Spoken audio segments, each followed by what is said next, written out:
Previously on my predictions, we lost one, but we can bounce back next week. 2 in a row? No way. Something's wrong here. Alright. 3. You can't do this 3 times. 3 times? That's crazy. Crazy talk. Come on, 4 in a row.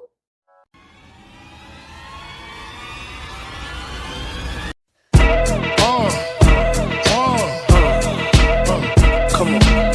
Hot, sicker than your average. Pop a twist cabbage on. I'm back, baby.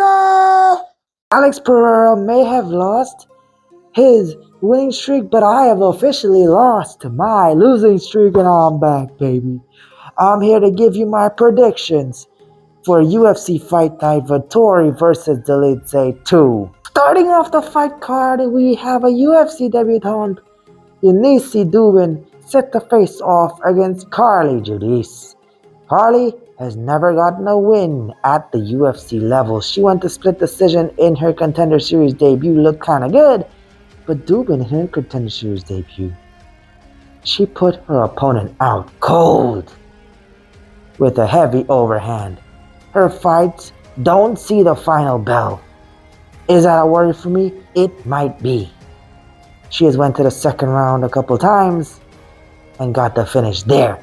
I think her cardio can hold up. I think her power is quite a lot. I think the UFC wants to push Duben. I'm placing a bet on her. Not very confident, but at the same time, it's WMMA. Anything can happen in women's martial arts. Judice, there is absolutely no reason why I see her as such a huge favorite in this fight. A lot of value on Duben. Next up, we got Josiane Nunes versus Priscila Chachoeira. And these girls are durable.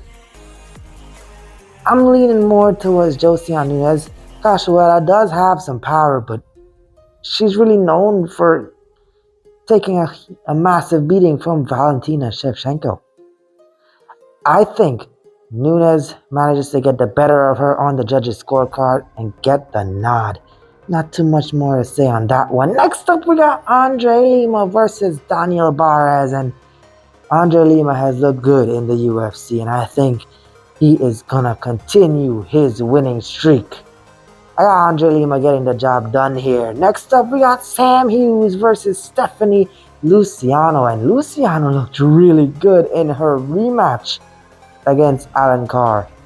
Her Contender Series fight, she went the distance with Alencar and got a draw, but in this rematch, she made it look like Alencar had no business being in that cage with her, dominating her, getting a very nice decision. And Sam Hughes, she tends to upset girls quite a lot in WMMA, but I think Luciano's striking is too good for Sam Hughes.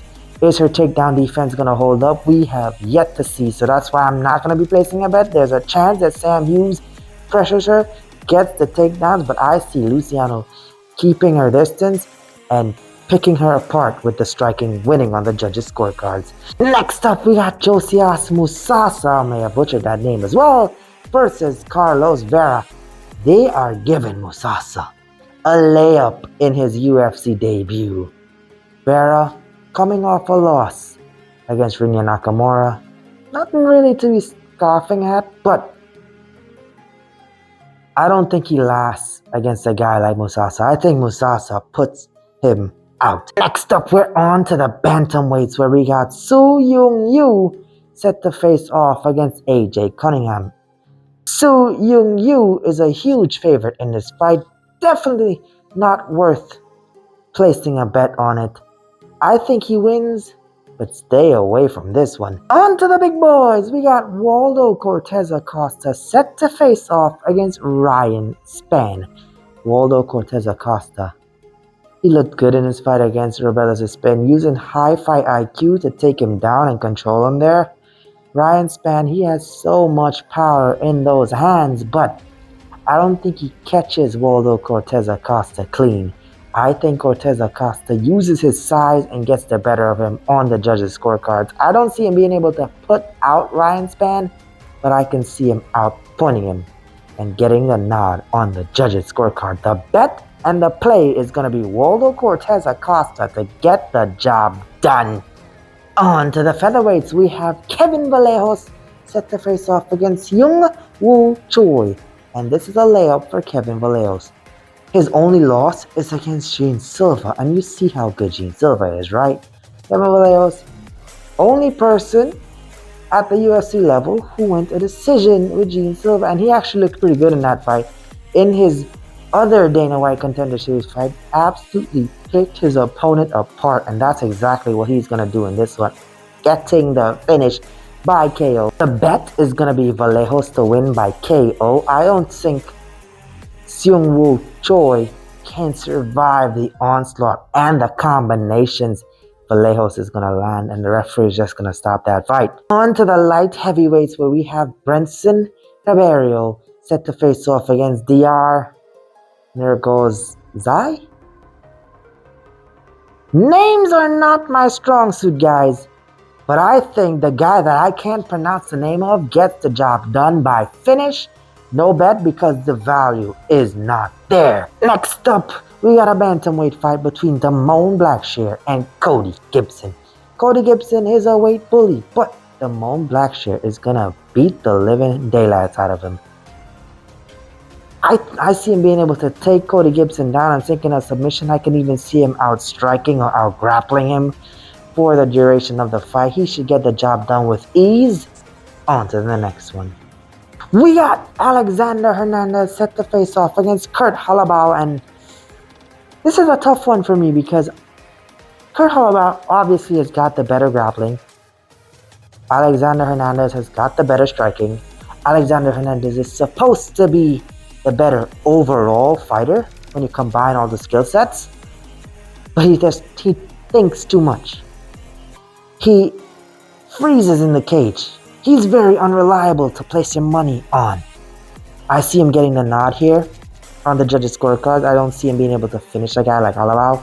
Even if he knocks him down, he can't follow him down to the ground, where Kurt can sink in a submission. If he follows Kurt to the ground and tries to land ground and pound, it may be a boneheaded decision by Hernandez. I don't see him doing that. Hopefully he doesn't do that and he can get the job done via decision, but don't place your money on it. Next up, we have Elizeu Zaleski set to face off against Chidi Njokuani, and I really liked how Zaleski has looked in his fights compared to Chidi Njokuani. I don't think Chidi has fought someone at the level of Zaleski, even though Zaleski is the older fighter and a very old fighter in that as well. Look at his performance against Hanat Fakhretdinov. He has proven that he still wants to be in that cage. He has still got that dog in him. He will survive early onslaughts, and he will put it on you in the later rounds as well. I see him getting the nod here. May get a finish or get a win on the judges' scorecards. Now on to the main event. We have a rematch between Marvin Vettori and Roman Dolidze.